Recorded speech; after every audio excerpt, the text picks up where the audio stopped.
My adoptive mom asked me to cancel my wedding and convince my fiancé to marry her daughter. It led to a shocking family fallout. Hi, the incident I'll be talking about is between my stepmom, her biological daughter, and me. I, 25-year-old female, had been living with my stepmother, Mary, 45-year-old female, since I was 5. My biological mom was an alcoholic and extremely abusive to me. My dad, fed up with her behavior, filed for divorce and demanded full custody of me due to her negligence. Unfortunately, her issues couldn't be proved in court, so both my parents shared mutual custody, with my mother having me most days. But her ignorant behavior soon caught up with her when one day she left me home alone and I accidentally got access to the balcony. My neighbors noticed and called Child Protective Services on her, and from then on, I started living with my dad. Things were tough at first, but once he met Mary, they changed for the better. Mary was my dad's lawyer's assistant. They met during the divorce proceedings and got into a relationship soon after that. Mary was herself a divorcee and had a daughter, Jane, who was 2 years younger than me. Jane suffered from a neurological condition and was in a wheelchair permanently. The disease also affected her mentally, as she had learning disabilities. I met Mary and Jane when I was 4. At first it was a bit awkward because I had been pretty closed off to strangers due to my biological mother. But Mary understood my situation and took things slow, helping me to open up more. With time, I grew extremely close to both her and Jane in a matter of weeks, and that's when my dad decided to marry her. Their wedding, as far as I remember, was very personal, with only my grandparents and Mary's parents present. I used to call her Mary before the wedding, but I've called her Mom ever since. Things started to get better for us from that point on, as Mary opened her own practice and my dad, who was a construction worker, opened a construction company.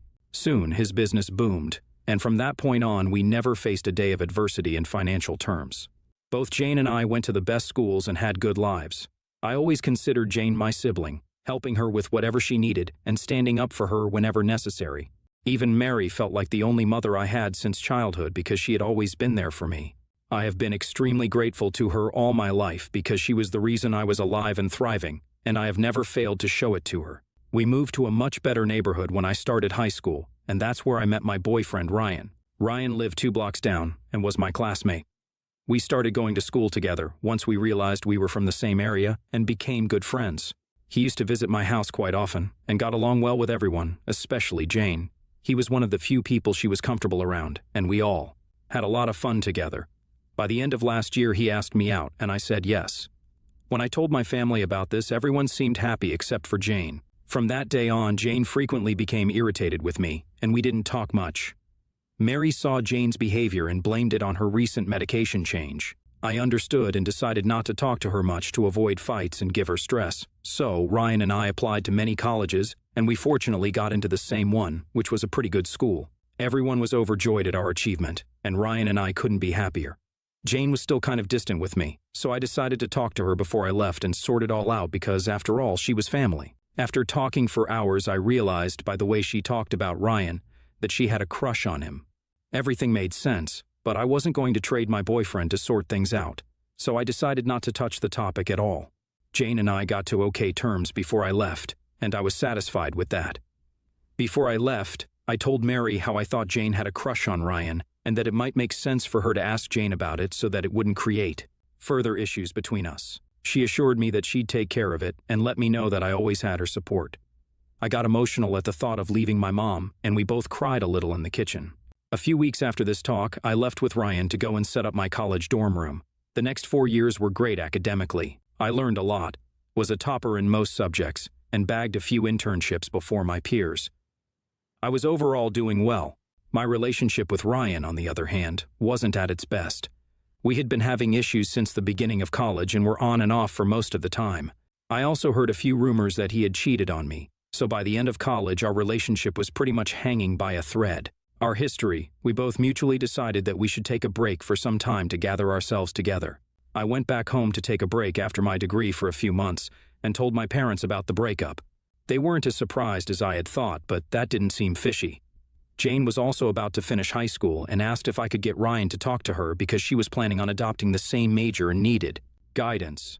I was a little hesitant about calling Ryan so soon after our breakup and suggested some of my friends from the same major, but she insisted she wanted to talk to Ryan only. So I decided to keep my feelings aside for Jane and texted him. After talking to her, Ryan called me and let me know that Jane was being extremely flirtatious during the call and he wasn't interested in her like that. I told Mary about it and she said that it shouldn't be an issue for me because Ryan and I were broken up. I didn't think much of it after that. A few years later, Jane was about to complete college, and I was working, still staying at my parents' house. I bumped into Ryan while grocery shopping, and he was doing well, settled, and enjoying life. We got to talking and met again a few times for lunch and brunches. We eventually ended up rekindling our relationship, and a few months into it, he asked me to marry him, to which I obviously said yes. The news of our relationship wasn't welcomed as expected by Mary, and Jane's disdain was understandable too, but it was the news of my engagement that wreaked havoc at my house. Jane threw a huge tantrum, which led to her having an anxiety attack, and she was taken to the ER. She was fine, but due to her predispositions, the doctors asked us to take good care of her and not introduce any stress. After discussing it with Mary and my dad, we decided that it was best for me to move out. I moved out soon after the incident and used to come home on weekends. Jane had now made peace with my engagement and was pretty excited about the wedding. She was originally going to be my maid of honor, but after her reaction to the engagement news, I decided to let her be a bridesmaid. Everything was going well with everyone, especially Mary, who was trying to be a part of every small detail of my wedding and was also paying for half of it. I couldn't have been more thankful to her for everything, and even mentioned it in my rehearsal dinner speech. 2 days before my wedding, on the night of my rehearsal dinner, everyone was drunk beyond measure, and Mary asked if she could talk to me in private. I thought it was going to be a mother-daughter talk, so I suggested we both talk in my room. I hadn't expected what was about to go down. So, Mary sat me down, began telling me how grateful she was to have a child like me, making me emotional. She continued that she had similar wishes for Jane, but that was a far stretch, and began to cry. I consoled her, and she asked me if I loved her. I said yes. Then she asked if I owed my life to her. It was an absurd question, but I answered with a yes again. Upon hearing this, she stood up and asked me for a favor, and when I asked what it was, she said that since I owed her everything I had, she wanted me to share a little of it with my sister, Jane. I was confused and asked what she wanted me to share. What she said next was way beyond normal. She said that I, in comparison to Jane, had a way better life, whereas she was surrounded only by a few, one of whom was Ryan. She claimed that she had known about Jane's attraction towards Ryan since childhood, but didn't do anything about it until we broke up after college. She continued that Ryan was a very understanding man and perfect for Jane. She asked me to break my engagement with Ryan and ask him to marry Jane instead. I couldn't believe what I heard and asked her to shut up, but she didn't. She said that this was the only way I could pay my dues to her, as she had accepted me as her own blood and taken care of me like her own child. She said she wished for Jane to have a relationship for the future too, and Ryan was the one guy she was sure wouldn't break her girl's heart. She knew Ryan wasn't interested in Jane like that, which was why she wanted me to convince him.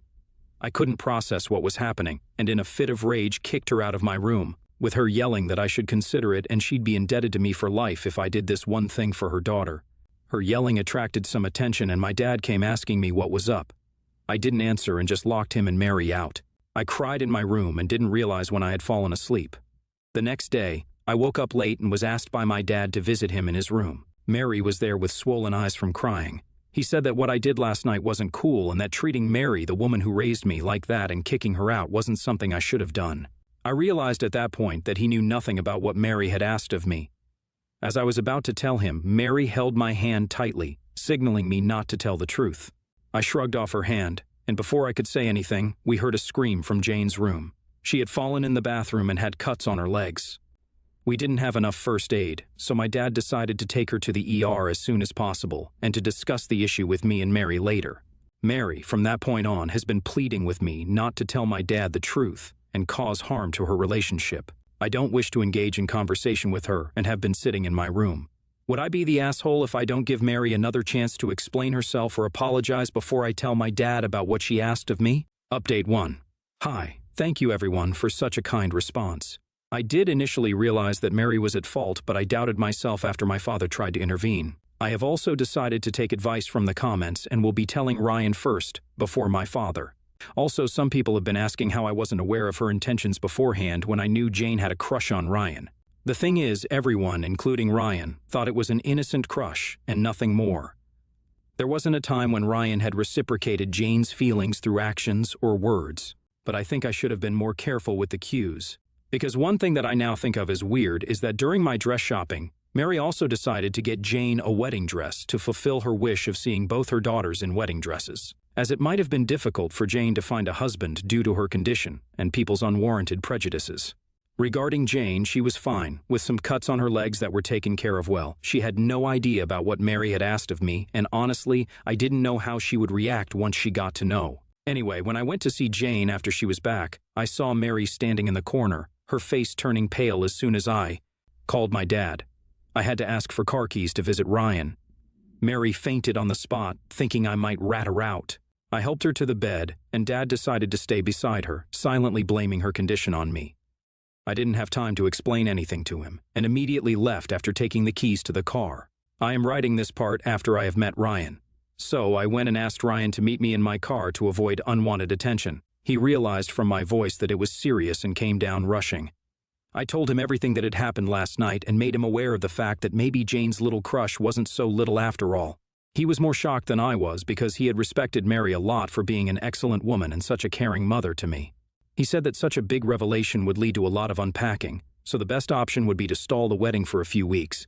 He made it very clear that no matter what happens, he has my back and is willing to elope if that's what it takes to be with me.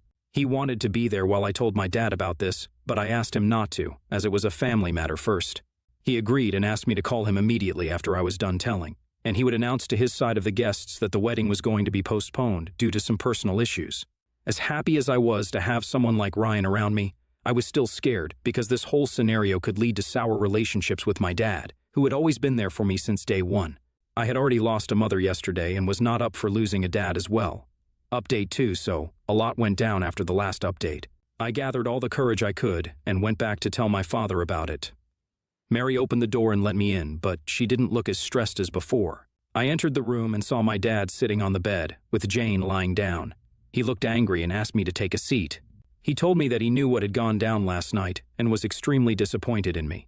I asked him what he was talking about, and he told me that Mary had told him how I berated her last night, saying that she wasn't my real mother and that Jane wasn't family, so I didn't wish to have them at the wedding. According to my dad, when Mary tried to calm me down, I told her that I didn't want her disabled daughter spoiling my wedding pictures. I couldn't believe how cunning Mary was.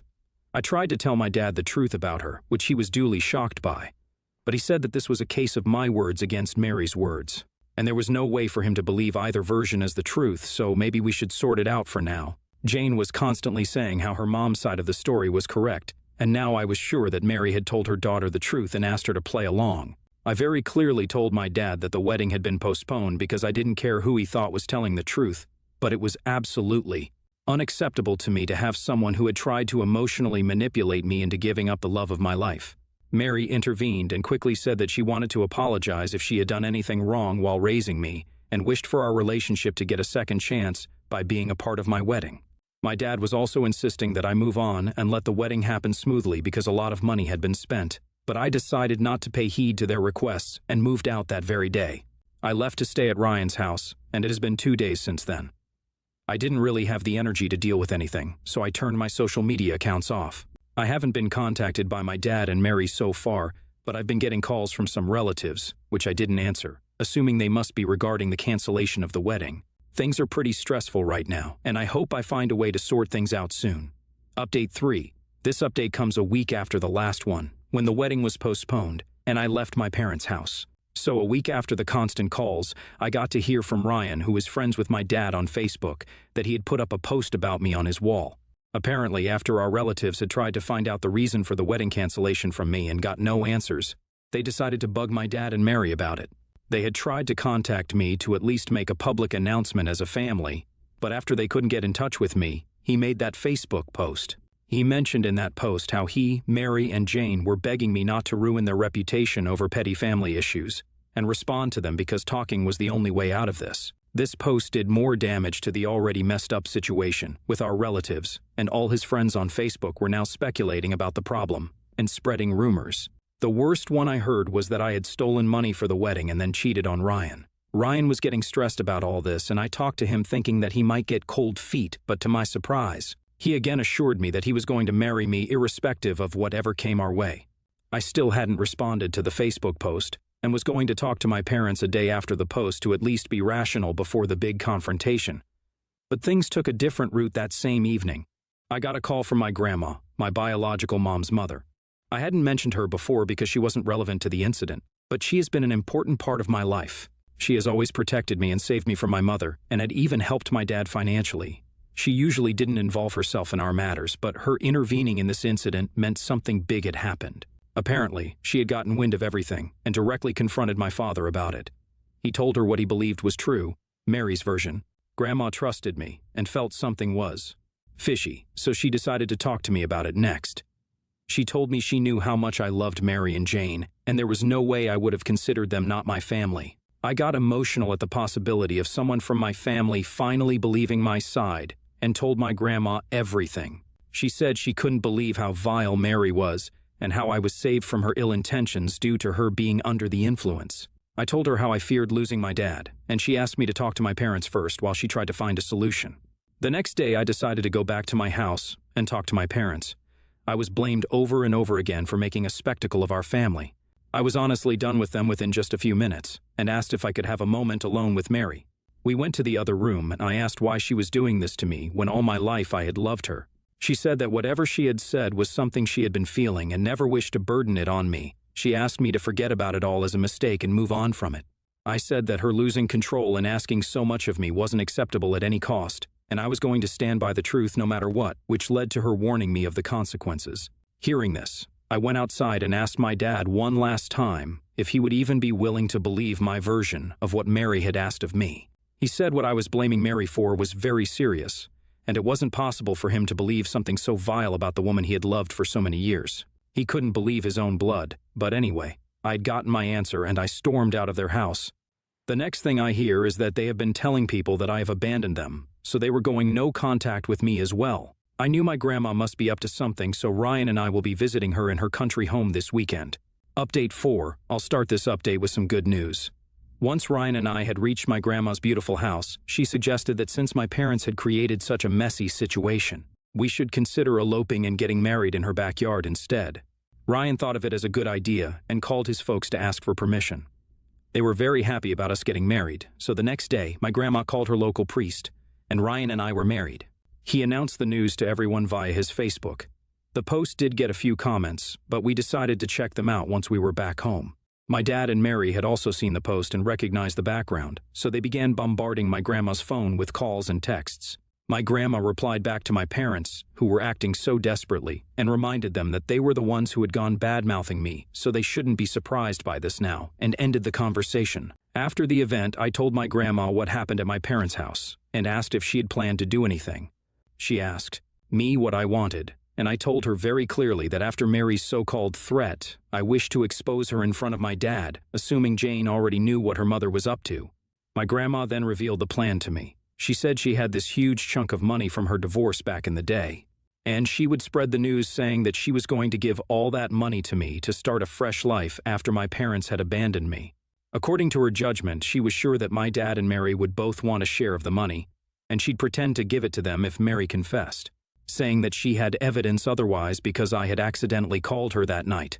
I was married to the man I loved and had a family with my grandma, so I had nothing to lose and decided to give this a shot. The next day, my grandma called my dad and let him know that she was going to give me her money because they had cut contact with me. Just as she expected, they were shocked and wanted to talk in person. So my dad, Mary, and Jane were at my grandma's house the next evening. They congratulated me and Ryan, but nothing much happened after that. My grandma had decided to have a talk with them the next day. As everyone was done with dinner, Mary asked if we could talk privately. She began talking about how my life was finally at peace, with me getting married, without the drama, with all this new money. I asked her what her purpose for the private conversation was because I didn't wish to engage with her unnecessarily. She said that whatever she had done that night was extremely inappropriate. I asked her to say what she did because I wanted her to feel ashamed of herself after spoiling my dynamic with my father and maybe Jane. She apologized very clearly for asking me to leave Ryan and convince him to marry Jane instead. She continued, saying it was all her motherly instinct, and that is yet again the reason we were having this talk. I expected her to say something along the lines of how I was her daughter too, and how she felt remorse and wanted to make amends by telling the truth. To the contrary, she told me that the kind of money I had now could help Jane settle and get a better future.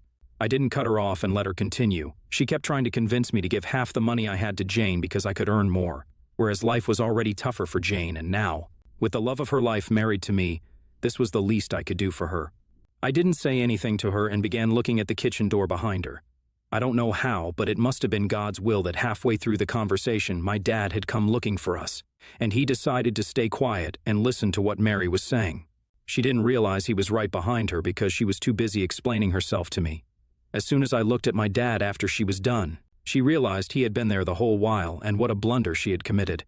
Mary tried to cover up whatever was said during the conversation and instead revealed a lot more about how she had known all this a while and was doing this all for Jane. My dad immediately called Jane and asked her if she knew about all this. Looking at the stressful situation, she realized it was best for her to tell the truth. My dad turned towards me and began apologizing for not believing me in the first place, and told Mary and Jane to leave the house as soon as they could the next morning because he had a lot to think about. Mary tried pleading, citing Jane's condition, but Dad wasn't willing to hear anything. I asked my dad to go and rest in his room because this was a lot to take in. Ryan escorted Dad, whereas Mary and Jane decided to stay in another room, at least until they left. No one offered them any sympathy, and we could tell Mary had seen it coming. I cried that night, thinking about how bad things had gotten and how we were a happy family just a few months ago. Ryan consoled me, saying that he was going to be my real family from now on. The next day, Mary and Jane left, and my dad left 2 days later, after apologizing to me a lot for not trusting me in the first place. I told him that his doubt about me might have hurt our relationship and that we should take it slow from now on. He looked dejected but agreed to give me some space. Ryan and I also left the same day, thanking my grandma for all that she had done for me. I asked her to come and stay at my place for a while, and she might visit next summer. Update 5. Since a lot of you have been asking about what happened with my dad and Mary, I'm here, writing this update 4 months later. So, my dad decided to divorce Mary but still wanted to stay in Jane's life if she wished, which Mary denied. Mary had tried a lot to win him back, but it didn't work. She never apologized to me for everything she had put me through. Her justification was that whatever she had done was for her child and hence, it was okay. I was just happy that I wouldn't have to deal with her anymore.